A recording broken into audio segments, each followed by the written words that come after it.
देश में बढ़ती बेरोजगारी और किसान अध्यादेश बिल के खिलाफ युवा कांग्रेस सड़क पर उतर गई है। बुधवार को अंबेडकर सर्कल पर कांग्रेस ने प्रदर्शन किया। यहां एक केले के ठेले को खड़ा किया गया था। कांग्रेस का मानना है कि देश में बेरोजगारी इतनी बढ़ गई है कि युवाओं को ठेले ही लगाने पड़ेंगे। केले ले लो, केले ले लो। महिला बेरोजगार, युवा बेरोजगार, केले बेचेंगे, भजिया तलेंगे। अगले प्रधानमंत्री का बोल। यहाँ युवा कांग्रेस नेता मयंक जाट सहित नेताओं ने संबोधित करते हुए कांग्रेस की नीतियों का विरोध किया। जो भी गेहूं, चना या सोयाबीन जो भी है वो समर्थन मूल्य पे देना है या डायरेक्ट वहां से एक व्यापारी आएगा और वो उसके मन मानने हिसाब से आपको पैसा देके चले जाएगा। ये बात आपको देखना है। और उसके साथ साथ युवाओं के लिए जो भी बात करी है तो उन्होंने हमेशा युवाओं के लिए कुछ भी नहीं किया है कि हर वर्ष 2 करोड़ लोगों को रोजगार मिलेगा। 6 वर्ष बीत जाने के बाद में आपको या तो ये पता है कि कहीं ना कहीं भी 12 करोड़ लोगों को रोजगार मिला। मेरे हिसाब से तो 12 करोड़ लोगों को रोजगार नहीं मिला, लेकिन एक रिपोर्ट के अनुसार 8 करोड़ लोग बेरोजगार जरूर हुए हैं। रेलवे के भी आज की तारीख में जितने भी कर्मचारी हैं वो सब सरकार के पूरे विरोध में हैं। अगर ऐसे ही सबको निजीकरण दे के और बिजनेसमैन के हाथों में पूरा अगर आपको देना ही है तो ये देश या तो बिजनेसमैन चलाएगा या किसान चलाएगा। और भारत के 60% लोग यहाँ पर किसान हैं और किसान की नीतियों को जो हड़पने का काम कर रहे हैं, जो अभी अध्यादेश लेके आए हैं उसमें भी डायरेक्ट निजीकरण लेके आए हैं। ये बिल्कुल बहुत गलत है। बाद में कांग्रेस ने युवा कांग्रेस की राष्ट्रीय सचिव, मध्य प्रदेश युवा कांग्रेस प्रभारी इशिता सेरा के मार्गदर्शन में सरकार के खिलाफ नारेबाजी कर प्रदर्शन किया।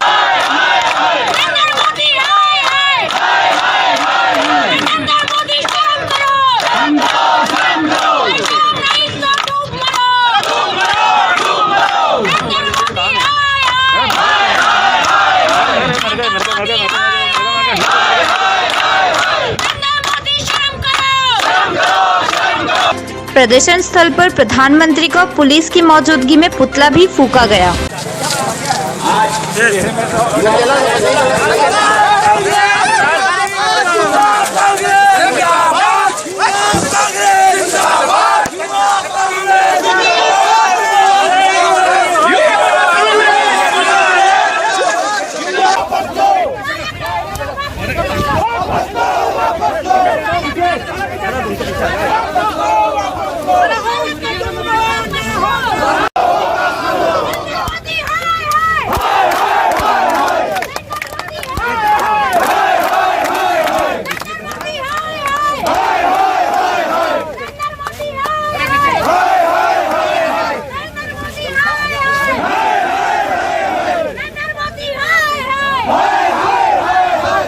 बाद में कांग्रेस कार्यकर्ता पैदल पुराने कलेक्टर कार्यालय पहुंचे और एसडीएम को ज्ञापन सौंपा।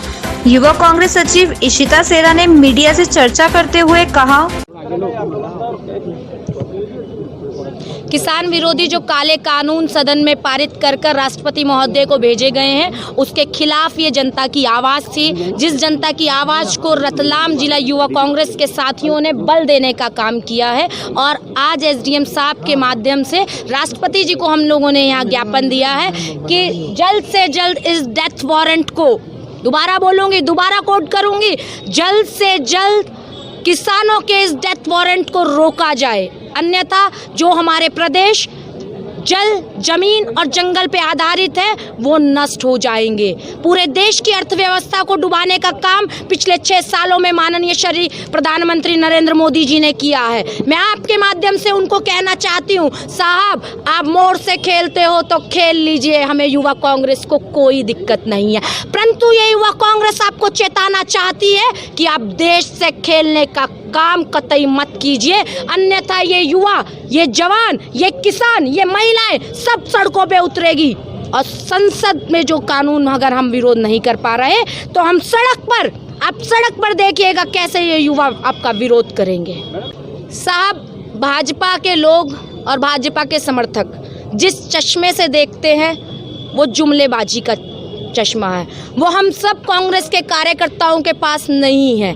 हम 1.5, 2, 2.5 लाख के जापान से भी कोई चश्मा नहीं मंगाते हैं। हम जिस चश्मे से देखते हैं, हमें चलता हुआ रोड पे किसान दिखता है, हमें युवा महिलाएं बेरोजगारी बढ़ती हुई दिखती है, तो हमें लगता है किसान अभी पिछले टाइम में आप सबने देखा, आप सबके माध्यम से, मैं भी उत्तराखंड में थी, मैंने भी देखा किस तरीके से मध्य प्रदेश का किसान 3-3 दिन, मध्यम वर्गीय किसान 3-3 दिन अपनी थोड़ी थोड़ी फसल को लेकर सहकारी समितियों के सामने खड़ा रहा। पर ना तो शिवराज की सरकार और न शिवराज का मंत्रिमंडल एक बारी भी उनका हाल चाल जानने आते हैं, और ये एक ऐसा संविधान विरोधी कानून आज सदन में पास करते हैं। 262 से ज्यादा किसान समूह इसका विरोध कर रहे हैं। आखिर आप किसका भला कर रहे हो जब वही किसान भाई इस बिल का विरोध कर रहे हैं? आपको आत्ममंथन करना चाहिए। नरेंद्र मोदी जी, आप केदारनाथ जी की गुफा में गए थे, मैंने देखा था, आप गुफा में बैठकर अध्यात्म कर रहे थे। एक बार अभी थोड़े दिन पहले ही आपका जन्मदिन हटा है। हम सब ने, पूरे देश ने राष्ट्रीय बेरोजगार दिवस मनाया था उस दिन। आज तक इतिहास में पहली बार किसी प्रधानमंत्री के जन्मदिन पर पूरा देश के नौजवान बेरोजगारी दिवस मना रहा था। आपको शर्म आनी चाहिए नरेंद्र मोदी जी। आज मैं भारतीय युवा कांग्रेस के साथियों के साथ प्रार्थना करती हूँ ईश्वर से कि भगवान ईश्वर आपको, भगवान केदार और हमारे महाकाल आपको सद्बुद्धि दें कि आप इन युवाओं की, इन किसानों की और इन तड़पती महिलाओं की आवाज़ को समझ सके। आपके खुद के तो परिवार है नहीं, परंतु आपको देश की पीड़ा भी नहीं दिखती। मुझे बड़ी शर्म आती है।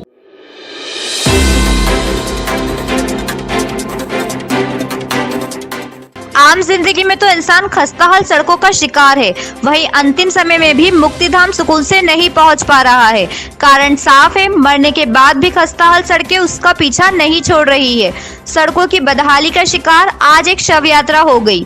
शव वाहन में अर्थी लेकर जा रहे शोकाकुल लोगों को उस समय परेशानी का सामना करना पड़ा जब शव वाहन खस्ताहाल सड़क में फंस गया। परेशान होकर शव यात्रा में शामिल लोग अर्थी को वाहन से निकालकर कंधे पर ही लेकर शमशान पहुंचे। यह दिल को दुखा देने वाली और मानवीय को शर्मसार करने वाली घटना बुधवार सुबह 11 बजे रतलाम के शक्ति नगर में घटित हुई। रिद्धि सिद्धि कॉलोनी निवासी संजय जलगावकर की माताजी का बीती रात देहांत होने पर उनकी अंतिम यात्रा सुबह उनके घर से शव वाहन में लेकर परिजन और परिचित निकले थे। कस्तूरबा नगर सहित अन्य कॉलोनियों की सड़क पर बीते कई दिनों से सीवरेज लाइन डालने के लिए खुदाई की जा रही है, जिससे सड़क खस्ताहाल हो गई है। इसी वजह से शव वाहन शक्ति नगर से गुजर रहा था, लेकिन शक्ति नगर में भी बीते दिनों की गई सड़क खुदाई को केवल मिट्टी से भर दिया गया था। कल हुई बारिश से पूरा शक्ति नगर कीचड़ में हो गया। आज जब यह शव वाहन शक्ति नगर से गुजर रहा था तो वाहन के एक साइड के पहिए खुदी हुई सड़क में धंस गए। शव वाहन फंसने से शव यात्रा में शामिल लोग रुक गए। इन लोगों ने वाहन को निकालने की काफी कोशिश की, लेकिन वाहन नहीं निकल सका। यहाँ तक कि लोगों ने मिलकर वाहन को निकालने के लिए धक्का भी लगाया, लेकिन सफल नहीं हो सके।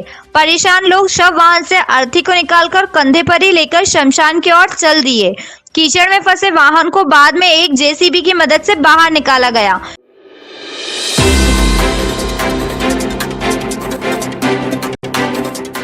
मंडी टैक्स और नियमों के सरलीकरण सहित विभिन्न मांगों को लेकर मंडी व्यापारी गुरुवार से अनिश्चितकालीन हड़ताल पर जा रहे हैं। व्यापारियों ने मंगलवार को मंडी सचिव को पत्र सौंपा। व्यापारियों का कहना है कि प्रदेश की मंडियों में अन्य राज्यों की तुलना में भारी भरकम टैक्स लिया जा रहा है। अभी 1 रुपए 70 पैसे टैक्स है, हमारी मांग 50 पैसे करने की है। वहीं मंडियों में कई तरह के नियम लागू है, इनका सरलीकरण करें। इस मांग को लेकर 24 सितंबर से सभी व्यापारी अनिश्चितकाल हड़ताल पर रहेंगे। इधर व्यापारियों की हड़ताल पर जाने के फैसले के बाद मंडी प्रशासन ने मंगलवार को मंडियां 24 सितंबर को बंद रखने का अनाउंसमेंट कराया। रतलाम की अनाज मंडी के साथ नामली की उप मंडी और सैलाना बस स्टैंड स्थित प्याज व लहसुन मंडी बंद रहेगी। इससे अनाज मंडी, नामली के ऊपर मंडी और सैलाना बस स्टैंड स्थित प्याज और लहसुन मंडी में बुधवार को आखिरी खरीदी होगी। इसके बाद यह सभी मंडियां बंद हो जाएगी।